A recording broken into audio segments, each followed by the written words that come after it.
নাঙ্গলকোটে ভয়াবহ লোডশেডিংয়ে জনজীবনে নেমে এসেছে চরম ভোগান্তি। নাঙ্গলকোট হাসপাতাল সড়কে সিটি ব্যাংকে অ্যাকাউন্ট খুলুন। 15 দিনে 20,000-এ জিতুন ওয়াল ক্লক। নারীদের জন্য ফ্রি চেক বই। আজই আসুন। কুমিল্লার নাঙ্গলকোট উপজেলায় তীব্র বিদ্যুৎ সংকটের কারণে দিনরাত মিলিয়ে ঘন্টার পর ঘন্টা বিদ্যুৎ থাকছে না। এতে সাধারণ মানুষের জীবনযাত্রা হয়ে উঠেছে দুর্বিষহ।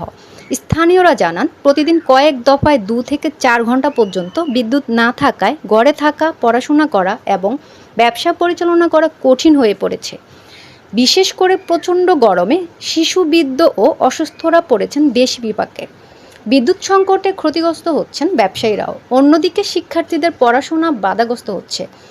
অনেকেই ক্ষোভ প্রকাশ করে বলেন, লোডশেডিং এখন নিত্যদিনের সঙ্গী। কখন বিদ্যুৎ আসবে যাবে তার কোনো ঠিক নেই। স্থানীয়দের দাবি, অবিলম্বে নিরবিচ্ছিন্ন বিদ্যুৎ সরবরাহ নিশ্চিত করতে জরুরি পদক্ষেপ নেওয়া হোক।